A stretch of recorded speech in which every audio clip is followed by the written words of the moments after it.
So we're here today with the owner of Simple Valley Creations, Becky. Thank you for having us. Yeah, thanks for coming out. Sure. Can you tell us about how this all started? My business started 100% by accident. I was having a 10th wedding anniversary celebration, and we had pig roast and barn dance for 350 people of, friends and family. And so I have been making products because my daughter and I have extremely sensitive skin. Okay. We can't use artificial scents and the chemicals in a lot of like your lotions and your shampoos and that kind of thing. So I had been making the products anyway for us. It wasn't like I didn't try to start a business. And my friend owned a flower shop, and she's like, hey, you wanna, and she was invited to do our party because we went to high school together, and I grew up with her friends, and she was one of 5. And she's like, hey, you wanna make some stuff for my flower shop? And I said, well, I guess so. So I said, sure. So I started making stuff for her in her shop. And then it was 7 shops. And then it was a website, which is in the process of being redone. And then some shops got dropped off. And then we added some new shops. And it was nothing I planned on doing. It was not intentional at all. Well, we met Becky because she was doing a drawing on Instagram, just had to drop a comment and my name got picked. So never heard of it before, but we won the basket and we met her and came and picked up the products and loved them, absolutely loved them. Came back for a second jar of the body butter. Yeah. You have a few of the products out here. Can you tell us how many you have and like the ones you have here, what they do and what they're for? Yeah. So all of our products are made by me. I don't outsource anything. I don't buy any pre-made mixes or packages. I get as many local raw ingredients as I can. Our raw honey and our beeswax are from an apiary up by Millhome, which is over by Kiel. Sunset Apiaries. I get my raw honey and my beeswax from Phil and Becky, or Phil and Katie, excuse me. I get one of my liquid soap ingredients from a soaper over by Eden. So I do try to source as many raw ingredients that I can. Like this is calendula petals. I do get them from here in Wisconsin. I get my lavender buds from here in Wisconsin. I have to renew my Something Special from Wisconsin tagline, or what that means essentially is my products are made in Wisconsin. I don't source them in, I don't source them out. My products come from Wisconsin. And in order to be a Something Special from Wisconsin producer, you have to send them all your labeling. They have to approve your labeling. They have to approve any of like your pamphlets and your business cards and all that, because they want to ensure that you are making a quality product. Oh. So it is a process to be approved by Something Special from Wisconsin, but they make sure you're doing a good job. So the products that I have in here are some of our best sellers and some of our favorites. They're ones that I use pretty well every day, or most every day.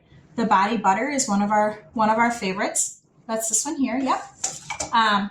Both for winter use and summer use. It's not a thick lotion. It is a whipped lotion. There's no water in it. I don't use that one as much February, March, April, because that's when we are lambing our sheep, which we'll go visit. Then I use my body Lotion Bar, which is a solid lotion. But I do love it because there's no water in it. There's no reason to put water in it because it's all good raw ingredients. So shea butter and cocoa butter. My skin soothing spray. So this was my grandparents' home, and my grandpa actually was born in this house, and my dad grew up in this house. And my very best asparagus patch is also my very best poison ivy patch. Oh. So that works really great for, and my brother is a very avid outdoorsman, and he's really good at picking up poison oak and poison ivy as well. So that works really great for those kind of things. I'm also a redhead, and sunscreen only works if you put it on. So it works really nice for getting rid of sunburn as well. So that's my plug on sunscreen. It only ever works if you put it on your body. It does not work if you leave it in the cupboard. The face toner cleaner, I have 2 teenage children, and I can tell when they stop using it because their face looks like they have not used it. It's a non-sudsing cleanser. It has witch hazel in it, and chamomile hydrosol. So very soothing, very non-reactive. This is 100% beeswax candle. This one is citronella and lemongrass, so it smells really, really nice. It is double poured with a cotton wick. Burns very clean, no soot. Great for people with allergies. This is our raw honey salve. So I spent, and what I went to college for, was business and to be a veterinary technician, which has, you would think, nothing to do with these products, but it was great learning how body systems work, which works really handy for a lot of us. But the raw honey salve works like a natural neosporin. And we have barn jars. So it's a salve, it's a solid. We have barn jars and we have house jars. Inevitably, the barn jars end up in the house and the house jars end up in the barn, but they do have written on the label barn so that they stay there. We even have them in the show box, so when we travel to livestock shows, they do go along because somebody will gash a chin or will scrape a foot or a leg or something. So it works really nice. Raw honey is incredibly healing. It's antifungal and antibacterial. So if we don't have to treat our animals with antibiotics or things like that, we don't. Do we use it? Absolutely. But if we don't have to, this works really fast, and it's nice that it's a natural healing. What else is in here? So this is a product. I actually put it on right before you pulled in. This is our Heart and Soul Essential Oil Blend that goes on our bracelets. And actually, I'm wearing. You'll see I'm wearing a bunch of them. So in the last 2 years, I've been doing more and more research on your chakras and how semi-precious stones can help your body help itself, how crystals and semi-precious stones can help align your body's systems. I know there are people that don't necessarily think it is pertinent or effective, and I will tell you, so I discontinued working at my full-time job in November, and so not going off to work every day, I had not been wearing my bracelets because when I'm home on the farm, I don't typically wear them because all it takes is to be throwing down 60-pound hay bales and one of them goes ping, and where it went, I don't know. But I did notice a remarkable difference between not wearing them and wearing them. It's not going to turn you into a superhero. You're not going to develop spidey senses. But do they make a difference? Absolutely. I only use semi-precious stones. I do not use colored beads. I do not use colored glass.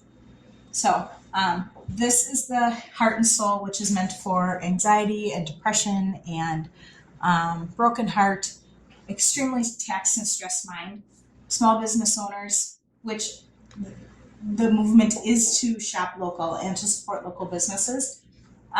Typically between October and Christmas are blessed with being busy because people are supporting that movement. So I'm going to go with the concept that there is not a toxic dose on that because I would put it on several times a day. It is diluted with apricot oil, so it can be put directly on the skin. But I have got the softest wrist known to mankind because I put it on a lot.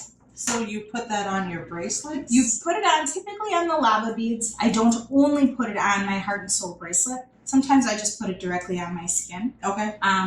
But I don't, you don't have to put it on your bracelets every day. When I was working a 9 to 5, well, it was a 7 to 3:30, but 9 to 5, I would only put it on every couple days. Okay. If you're going to put essential oils of any kind, if you are a brand religious or specific or not, you should always make sure you dilute your oils. Okay. Because in contact with your skin, you are going to want to dilute them. Okay. Because it can cause sensitivities. So I do have my 3 favorite bracelets in here, and I do make others as well, but these are my 3 favorites. So this is the Encourage. This is turquoise and lapis. This is for pain. I'm a chronic migraine sufferer and fibromyalgia. So this is Red River Jasper and fluorite. And then this is the Heart and Soul that goes with this one here. And this one is matte onyx and amazonite. So, and they're just kind of pretty. Yeah. So they can be worn together. They can be worn separate. I won't say they're always farm tough, but I do make these 2 in youth size. The pain one I don't. I have the chakra one, this one here. I do make in a youth size as well. Oh, okay. So, yeah. And then my last product I have in here, which is also one of our best sellers, is the lip balm. And we have those. Those are hand poured. We don't use a tray. Also has the beeswax in it. And we have all sorts of fun flavors. Yeah, we have some of those. We like them. Yeah. All right. So we kind of talked a little bit about what inspired you to start doing this. Is there anything else you can tell us about, like, what started you? Barking dog. Sorry. That's Rocket. Rocket, stay down. Sorry. I know you kind of started just by accident. Yeah.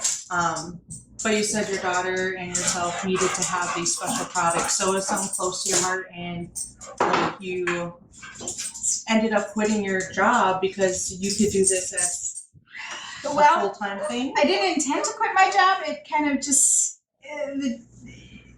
the job thing just didn't really work out. And so the timing wasn't ideal. I'm going to probably go back to work to some degree or another. Sure. But in addition to this job here, we do have the farm. We raise sheep and beef. I am a 4-H leader for 48 other kids in addition to my own. I sit on a couple county-wide livestock committees. I'm a member of the fire auxiliary. So I have plenty to do, but at some point I probably will go back to working at least to some extent, but this is really my full-time job. All right, and you just brought up the FFA. Can you explain what the Plymouth Egg and FFA is, and what is your full connection with them? Yeah. So when I was in high school, I was a member of the Plymouth FFA that I was in for 4 years. I held the office of Sentinel and Parliamentarian. Once I graduated high school, I was in the alumni for a while until I believe my son was born, and then I did not continue with that. But FFA is an agriculture program based with the high school. My daughter is now the FFA secretary. So Cool. I was lucky enough that 2 years ago, you can let him in, James, otherwise you can see nothing work. So 2 years ago, this is our 3rd year. I worked and I asked their egg teacher, who has also used our products in the past. I had said, hey, they do have a section on their order form for local products. So they have meats and cheeses and whatever. And she said, hey, would you be willing to offer your products on there as well? And I said, I sure would be. So cool. We have 3 different packages on there: the essential oil package, the healthy health and well-being package, and then the worker bee package. So there's 3 packages on there that are supporting the FFA. The FFA gets a majority of the profit on those packages, so people can support that. It's on my Facebook page, and I can share it to my business page as well. But yeah, that is on sale until February 3rd. Cool.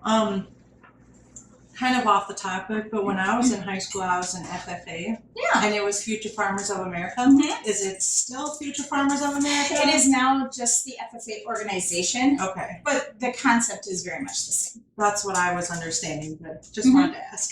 My kids they actually show through 4-H, Okay. but they do, my daughter does a lot of activities through the FFA. Okay.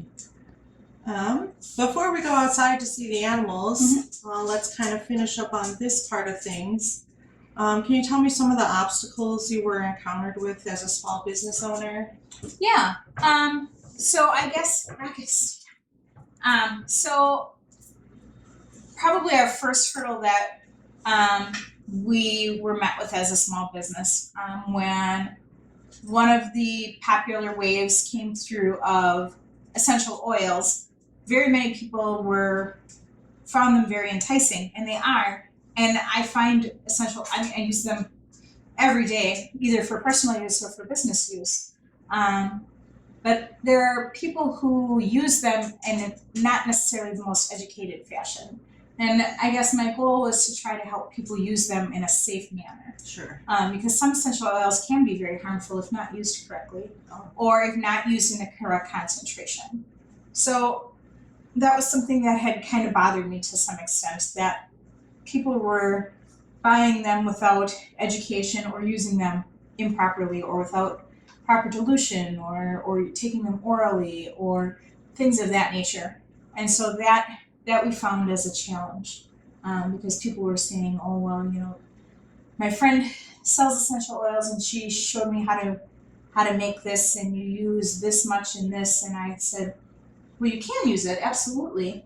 But the concentration you're using is way too much. You know, if you're going to use it, how about we use this much instead? Sure. And she said, well, my friend told me this. And I said, well, how long has your friend been using it or selling it? And she said, well, I don't know. She started a couple months ago. Mm-hmm. And I said, well, if you have the research to back that up, I'm good with that. But I said, the aromatherapist that trained me said that concentration is not good. So not to deter people from doing things the way they wish to do, but if they're going to do them that way, just do them safely. Right. So that was probably one of our biggest challenges several years back. It has gotten much better since. And then, you know, with a lot of small businesses, we had some setbacks with COVID. We do a lot of fairs and festivals, and many of them were canceled. Mm-hmm. And through no fault of anyone who was in the planning process, not able to return fees or entry, things of that nature. And as a small business, that kind of cash flow, when it's not able to be returned to you, is very detrimental. Yeah. So, you know, you move up and on and you try some new things, and we're trying new things. So we have done in the past, we've called make and takes. So I don't want to call them like an at-home party, but we do, we take our products to people's homes, or I will volunteer to have them here, make products. You leave with the recipe and the completed item. And if people wish to shop, that's fine. If they don't wish to shop, that's fine too. I have no desire to be a used car salesman. I don't want people to feel pressured that that's the only reason they're coming. Yeah. But my goal is for that people to do it safely. And if they pick up a few tips and tricks, that's fantastic. If they leave with products, that's their choice. I don't want anybody to feel that they have to host a party or leave with products or buy so much stuff or buy something they don't feel comfortable or didn't want in the first place. Yeah. Can you tell me what 100% natural artisan means? Yeah. So artisan made means it's made by a person. It's not made in a factory. It's not made on an assembly line. It's not made by a machine. My lip balms, all the products like the beeswax and the coconut oil and the cocoa butter are melted down in a Pyrex glass measuring cup, and they're hand poured. So my lip balm recipe that I have makes about 62 lip balms in a batch, and they are hand poured. And you kind of have to, when they're ready to pour, you kind of got to move it because the beeswax will set up. So I can get them all poured without remelting them, as long as I don't have any distractions. If my cell phone rings, it's gonna wait. You know, you go to the bathroom quick before you start pouring, and you make sure that, you know, there's nothing happening in the next 25 minutes. My body butter, I typically get about 13 jars out of a batch. So I don't have a magical machine that puts my body butter in a jar. It is put in there by a person. It is put in there by me. 100% natural means that there are no chemical preservatives. Everything on the label. If you read the label on my body butter, shea butter, cocoa butter, almond, coconut, vitamin E, grapeseed, avocado, jojoba, and fragrance essential oils. You can read everything on there. All of my stuff is food grade. So my son, William, used to eat my orange lip balms. And when we moved, we found a lot of empty tubes under his bed. So you can pronounce everything on here: beeswax, coconut oil, cocoa butter, olive oil, vitamin E, and essential flavored oils. You can read the promises. Right. There's not chemicals in there. There's not things in there that are not. Your skin is your biggest organ. Mm-hmm. Anything you put on your skin will be absorbed into your body. I don't want garbage on my skin. There is a difference between essential oils and flavored oils or fragrance oils. Everything up here is a essential oil at the moment. But I do have, like I make an apple pie candle. There's not an apple essential oil. It is a fragrance oil. Okay. So in my apple pie, there is cinnamon and clove and apple. Now, you can't get an apple essential oil, so I have to use a fragrance oil. But there are definitely better grades of fragrance oils than others. So I don't buy anything that's got, you know, plasticky type chemicals in it. I'm very fussy. I only order all of my products from about 3 different distributors because I'm fussy. I'll send stuff back. That's good. That means you care about your product and what you're, you know, making for If other I won't people. use it, I won't sell it. If Right. people will ask me, well, does it work? If I won't use it, I won't sell it. When I'm going to make a new product, it goes out to about 5 or 6 different people for them to test it and try it. And if they don't like it, I either change it and try again, or it gets scrapped. Okay. If it's not going to work, I'm not going to sell it because people are spending their money on a product. Yeah. And if it's not going to work, I don't want their money. Right. I'm a mom, and money only goes so far. Right. And I don't want someone to spend their money on a product that's not going to work for what they bought it for. Can you tell me some of your goals for 2022? Yeah. So originally we had hoped to redo our website in 2021, but that did not come to fruition with COVID in 2020. So we are about 3/4 of the way through redoing our website. Pictures are all taken, and I'm just about done with product descriptions, retyping those. I do have a local small business that is going to be redoing that. I believe that I have strengths, and I don't believe website creation is that. So I do have a local small business that is going to be setting that up for me. So my products, I do have a website now, but some of my best sellers and my most popular products are not currently on there. So my new website will be on there. I do have my products in several local small businesses now, and I would like to expand on that. So I would like to add more small businesses to that. Yeah. I didn't even know your products were in stores, honestly. Division Street Marketplace in Plymouth, Preen Hair Salon in Sheboygan, Intuned Chiropractic in Sheboygan. Andy and Amy's Parnell Tap has my lip balms in Parnell. And I know I'm going to forget some. Oh, Retwist in Sauk City, Wisconsin. Oh. I knew I'd forget something, and if I do, I'll come up with it. But I do have my products in some small businesses right now, but I would like to expand. Yeah, that's really cool. Yeah.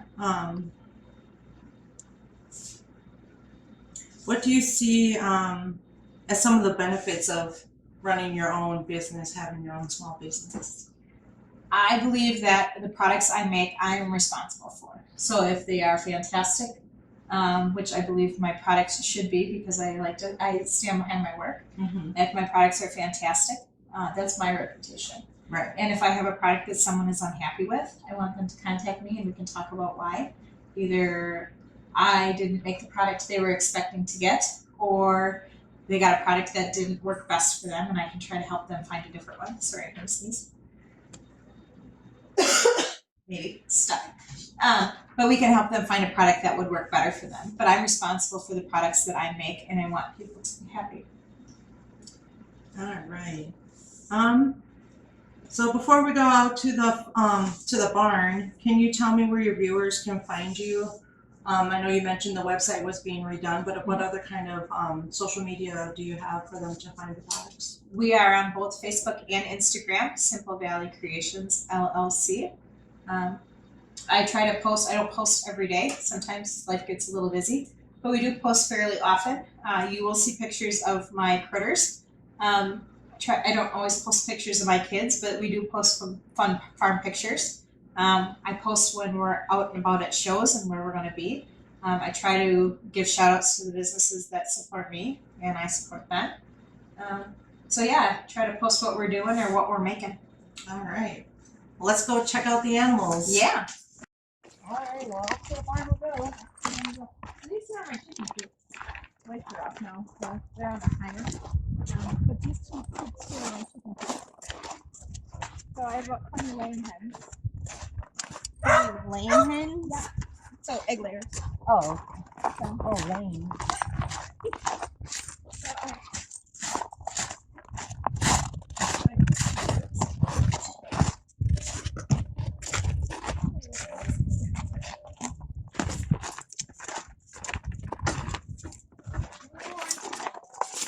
I know, you're sleeping.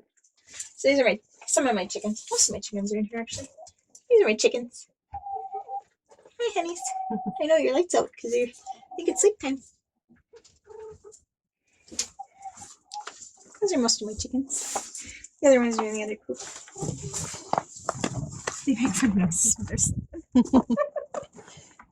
Yeah, those are my chickens.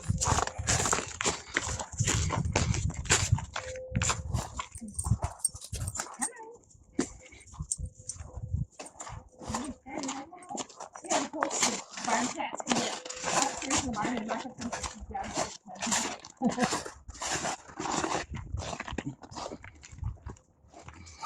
This is a wood granary. There's actually upstairs and downstairs. But in the beam, if you go in the door and take a right, there's steps that go up in the beam above that. It's hewn 1886. Oh. So I'm gonna put a new floor next to it. I know, I haven't decided what I want to do with it yet. I mean, it's absolutely gonna stay, but I'd like to do something cool with it.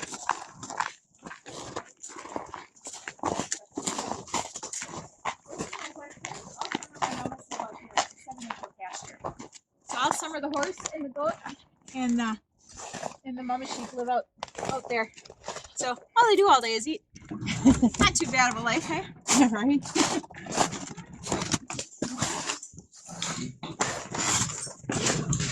This is my feed room. Originally, this is the milk house. This is the barn we milked in up until 2001. So this is the milk house. So this is now my feed room.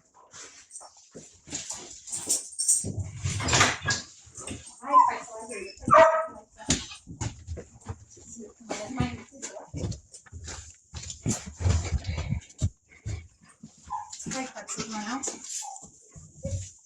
Yeah, you know.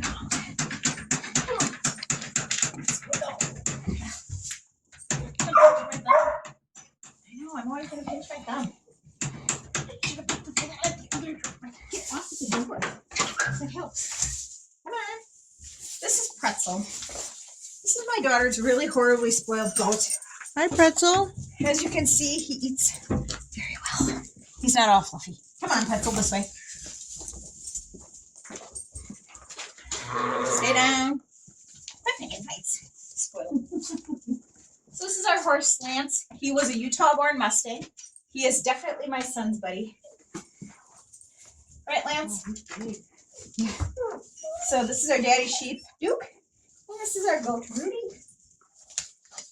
And Pretzel doesn't stay in a pen, so he has his pretzel prison. And these are my 4 mamas that were born last year, but they're not big enough to make babies, so they're in this pen. They'll get bred this fall. They'll have babies next spring. Okay. My sheep don't have babies until they're 2, so they get to grow and fill in and what have you. Sure. So they live over here. Hi, Mama. I know, I hear you, Kelly. So when we have calves, our little bottle calves, they live 1, 2, 3, 4. We get 4 at a time, because then we can raise them in batches of 4. So our calves live here until they're too big for these pens, and then once they're big enough and off of a bucket or a bottle, then they go over by my parents next door. So you can see their posh accommodations. It's pretty thick. Yeah. And these are my mamas. Hi, mamas. Come here, Philly. You can tell they're really bred. You see how round they are? So in about a month, they'll start having babies. Oh. Hello, Hopi. So my oldest mama sheep, come here, Philly, I hear you. My oldest mama sheep is going to be 13 in February. Oh, wow. So, and the youngest one is 2, so she'll have babies around her 2nd birthday. Like Pretzelton. I know. Here, spoiled rotten little goat. So, yeah. There you are. I hear you. She has a very discernible voice. It's very easy to hear. Precious. Come on. Come on, Frilly. Get over here. So, most of our sheep at one point or another were fair sheep, so they've all been to the fair. Okay. Which means they are, by and large, fairly friendly, and fairly spoiled. Right. We have one of them that absolutely despises the kid's dad. He will stomp at, she will stomp at him every chance she gets. Hopi. Yeah. You heard your name, right, Hoopiness? She's a really great mom, but if you go in by her baby, she will try to knock your head clear off your neck. Even just to check water buckets. Those are her babies, and you're not taking them from her. But she's a wonderful mama, and she does a good job. So yeah, all you can tell they all kind of look the same, but I mean they all look a little different. They're Suffolks, so all except for one are registered Suffolks. The one in the back with the fuzzy head, that's Peep, and she's a Suffolk Hamp cross. But otherwise, they're all registered Suffolks. Right. They all have different personalities, and they're all pretty fun. Right. We've been raising sheep for 15 years. Okay. So, but we've only been here raising sheep for 5. That's how long we've been here. And Rocket is whining because William came down because he's looking for cats. He likes to herd cats because he's a herding dog mix. He's a border collie by cat dog. So he's looking for cats to herd. Oh, you want in.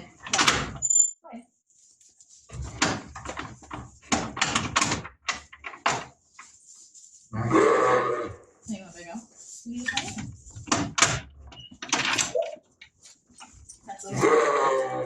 go in here. As long as you don't. No, not you. Not you. Come here.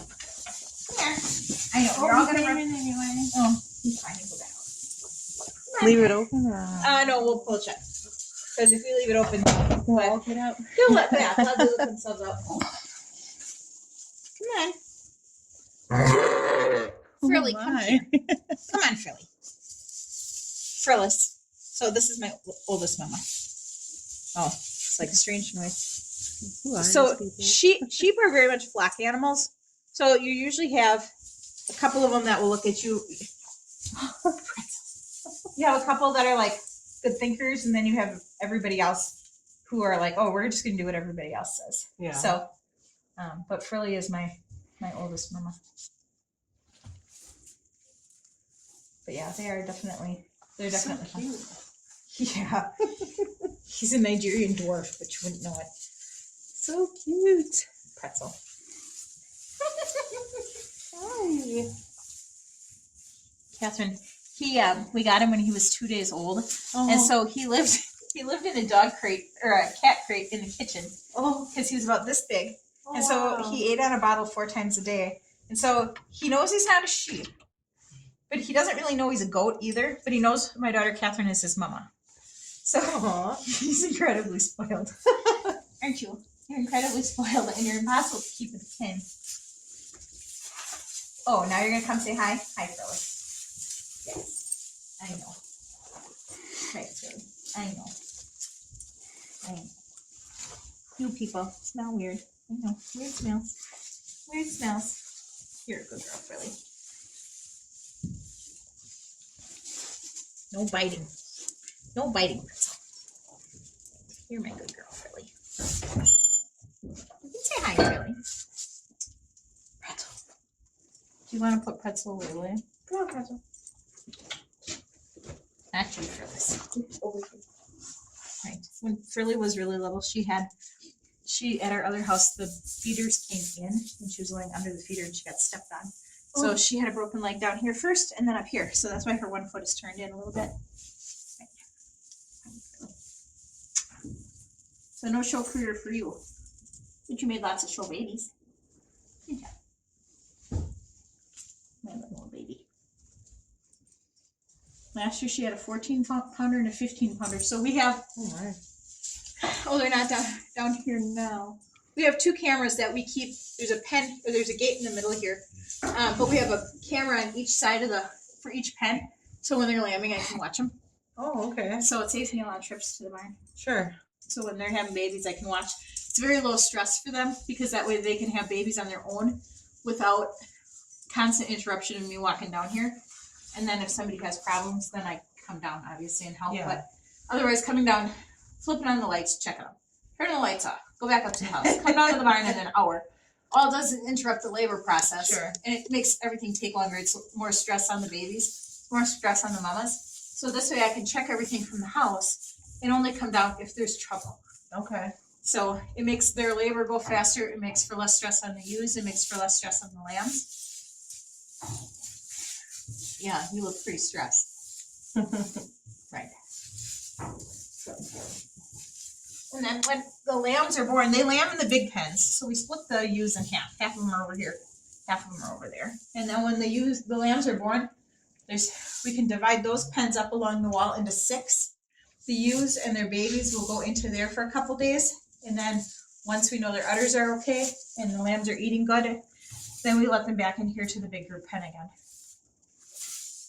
So Everything has a process. there is a process to it. Lambs can go from perfectly fine in the morning to in dire trouble in the afternoon. So when they're under that week age mark, we really keep 2 sets of eyes on them. So yeah, we'll start lambing here in about a month. And then usually they lamb in pretty quick. So what's your favorite thing about the farm? My favorite thing about the farm was that this was my grandparents. Yeah. My great grandpa inherited the farm when his uncle died. Okay. So my grandpa farmed with his dad, and my dad farmed with his dad, and now we farm with my folks. So my dad kind of manages the lamb stuff, and I kind of manage the livestock stuff. So, Cool. and my kids live 250 feet from their grandparents, just like I live 250 feet from mine. Right. So, That's really neat. you know, the odds of that happening often are pretty slim. You know, people buy property and sell property all the time. Right. You can't recreate that. Right. My brother and his family are buying a house 1.5 miles down the road. So I only have one brother, but you know, and by spring they're going to do some remodeling. So by spring, my brother will live 1.5 miles away. He just had a baby in December, so I don't know. I mean, that was kind of a big deal to us. And, Yeah. the kids, my 2 kids and his 2 kids, and now his brand new baby, they're kind of the famous 4-pack, and yeah, now they're 5-pack. So you know, you can't. You know, there are families that are spread all over the country, and we're lucky enough that we're all going to live within 2 miles of each other. Yeah, that's really cool. So yeah, I think that's probably my favorite. This, you know, this is the barn we milk cows in, and now we're raising sheep in. So hopefully my grandparents are happy. Once in a while, some Sure. odd stuff goes on in the house. Christmas Eve, I was down in the kitchen cutting up broccoli, and I had a Christmas decoration on the counter, and the light bulb just kept going on and off, and it was not plugged in. So we jokingly, and that's not completely uncommon. It happens from time to time. So we just jokingly said that, you know, my grandpa's getting around. Yeah. Checking on you, see how you're doing. Yeah. You know, my dad thinks it's funny, and my grandpa had quite a sense of humor, so Yeah. so it's not completely uncommon. Stuff like that happens. All right, Becky, is there anything else you want to share with us tonight? I don't think so. William, you got anything?